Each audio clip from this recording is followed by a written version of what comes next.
Et si une décision prise à Washington pouvait provoquer l'un des plus grands chocs financiers de la décennie?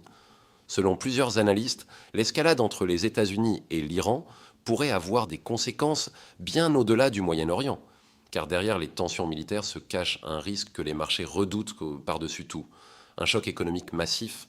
Certains parlent déjà d'un possible impact de plusieurs milliers de milliards de dollars sur les marchés mondiaux. La raison est simple. Lorsqu'une confrontation oppose une grande puissance militaire à un acteur stratégique au cœur des routes énergétiques mondiales, les conséquences dépassent rapidement le cadre militaire. Les marchés financiers, l'énergie, les routes commerciales et l'équilibre économique global peuvent être affectés. Alors que se passe-t-il réellement? Pourquoi cette crise inquiète-t-elle autant les analystes économiques? Et surtout, comment une guerre régionale pourrait-elle provoquer un choc financier mondial? C'est ce que nous allons analyser. Ce qui inquiète aujourd'hui de nombreux observateurs, ce n'est pas seulement la tension militaire, c'est la manière dont certaines décisions semblent être prises. Dans les crises internationales, les chefs d'État sont entourés de conseillers, de diplomates, d'analystes militaires et d'experts économiques. Leur rôle est précisément d'anticiper les conséquences possibles d'une escalade. Parce que dans un monde aussi interconnecté que le nôtre, une décision militaire ne reste presque jamais uniquement militaire. Elle devient rapidement économique, financière et parfois même mondiale. Et selon plusieurs sources proches des cercles stratégiques à Washington, certains experts auraient exprimé de fortes inquiétudes ces derniers jours concernant une possible confrontation directe avec l'Iran. Pourquoi? Parce que l'Iran n'est pas un acteur marginal dans l'équilibre énergétique mondial. C'est un pays situé au cœur d'une région par laquelle transite une part considérable du pétrole et du gaz consommés sur la planète. Autrement dit, toute escalade dans cette zone peut immédiatement provoquer des réactions en chaîne. Les marchés pétroliers s'emballent, les investisseurs deviennent nerveux, les grandes entreprises commencent à revoir leurs anticipations, et surtout, les marchés financiers entrent dans une phase d'incertitude. Or, l'incertitude est l'ennemi numéro un des marchés. Lorsqu'elle s'installe, les capitaux peuvent bouger très vite. Des milliards, parfois des centaines de milliards, peuvent changer de direction en quelques heures seulement. C'est précisément ce scénario que redoutent aujourd'hui certains analystes. Parce qu'une confrontation directe avec l'Iran ne se limite pas à un affrontement militaire. Elle touche un point névralgique de l'économie mondiale. Et lorsque l'énergie, la finance et la géopolitique se retrouvent mêlées dans la même crise, les conséquences peuvent devenir totalement imprévisibles. C'est là que commence véritablement le risque d'un choc économique majeur.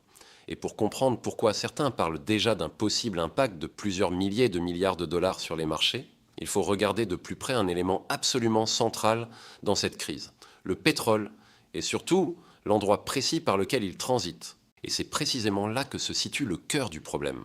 Car lorsqu'on parle d'une crise impliquant l'Iran, on ne parle pas seulement d'un pays ou d'une rivalité régionale, on parle d'une zone qui contrôle l'un des points les plus stratégiques de l'économie mondiale, le détroit d'Ormuz.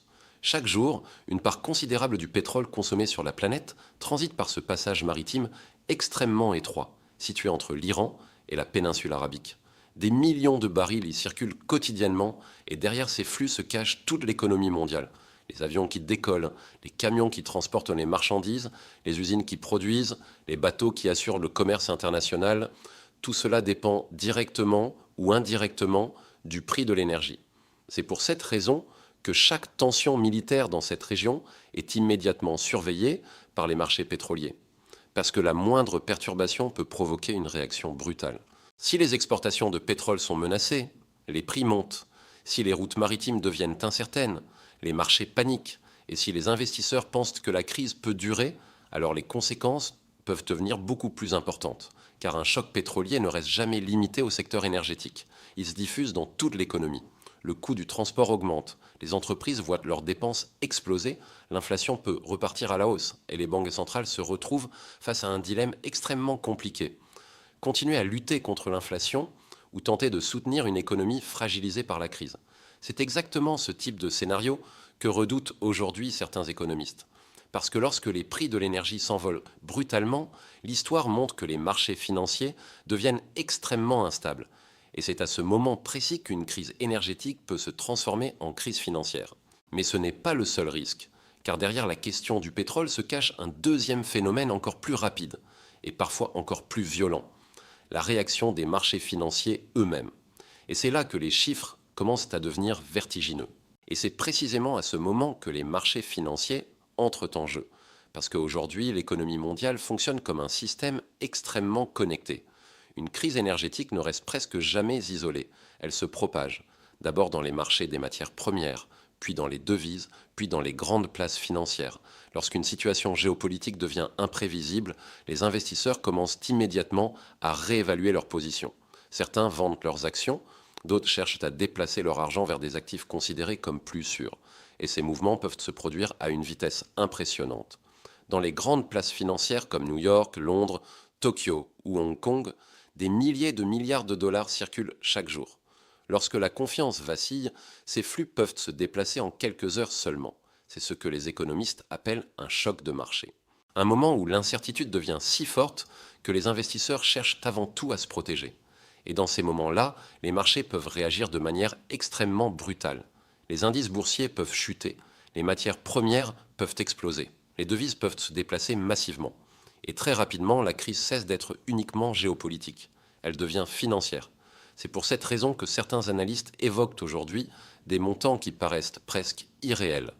Plusieurs milliers de milliards de dollars peuvent être affectés par des mouvements de marché lorsque la confiance disparaît. Non pas parce que cet argent disparaît réellement du système, mais parce que la valeur des actifs peut changer brutalement. Une chute de quelques pourcents sur les marchés mondiaux représente déjà des centaines de milliards. Et lorsque plusieurs marchés réagissent en même temps, les montants deviennent gigantesques. C'est exactement ce type de réaction que les investisseurs cherchent à éviter. Parce que dans une économie mondiale, déjà marquée par de nombreuses tensions, inflation, dette, ralentissement économique, une nouvelle secousse financière pourrait avoir des conséquences profondes. Mais derrière ces réactions des marchés, il existe un autre facteur encore plus déterminant, la dimension géopolitique de la crise. Parce que lorsque les grandes puissances commencent à s'impliquer dans une confrontation régionale, les calculs économiques deviennent encore plus incertains. Et c'est précisément ce qui inquiète aujourd'hui de nombreux analystes à travers le monde. Et c'est précisément là que la crise prend une dimension beaucoup plus large.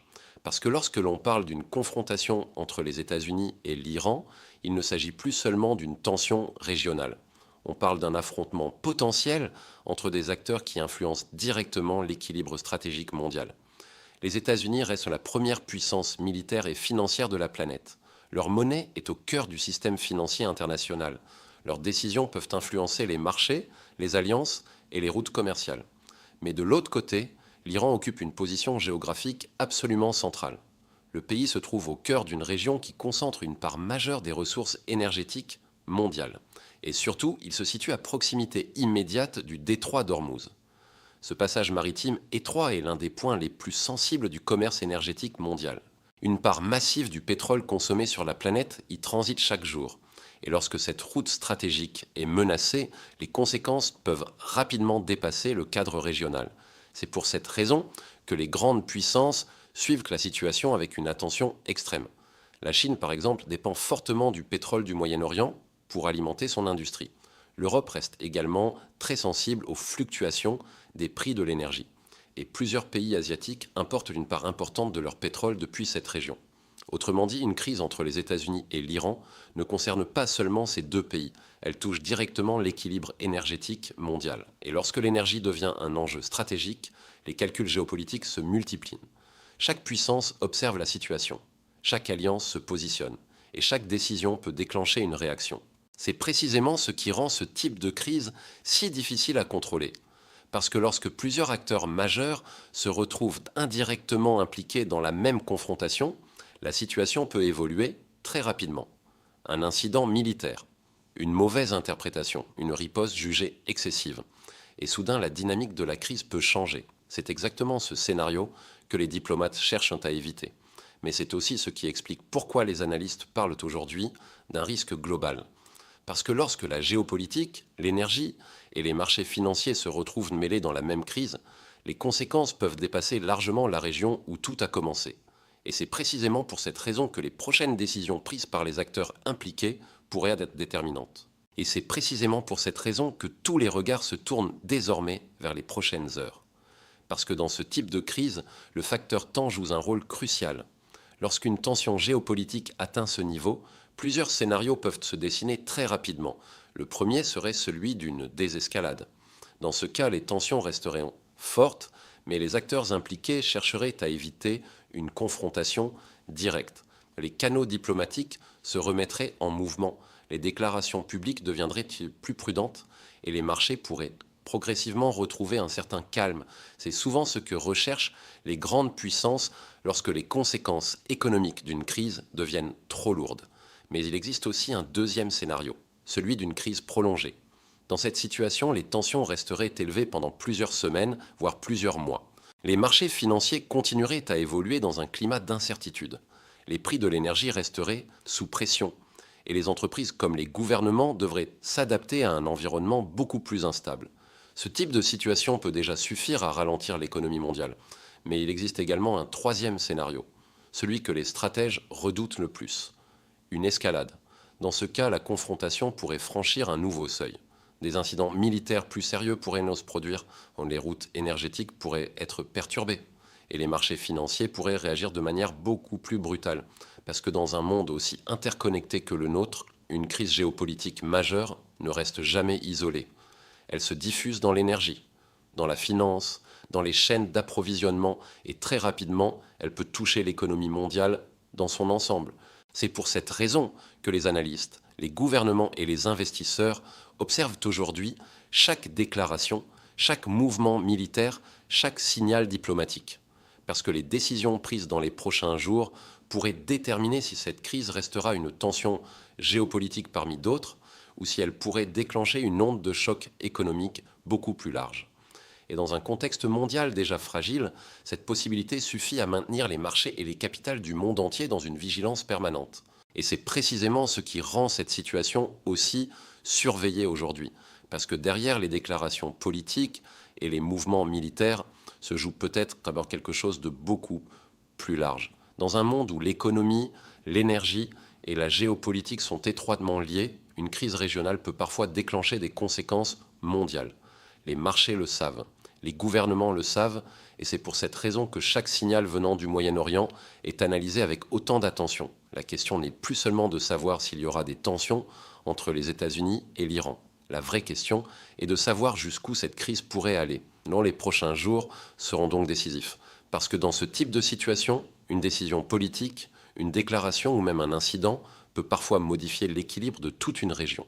Et lorsque l'énergie, les marchés financiers et les grandes puissances se retrouvent mêlés dans la même crise, les conséquences peuvent dépasser largement le point de départ.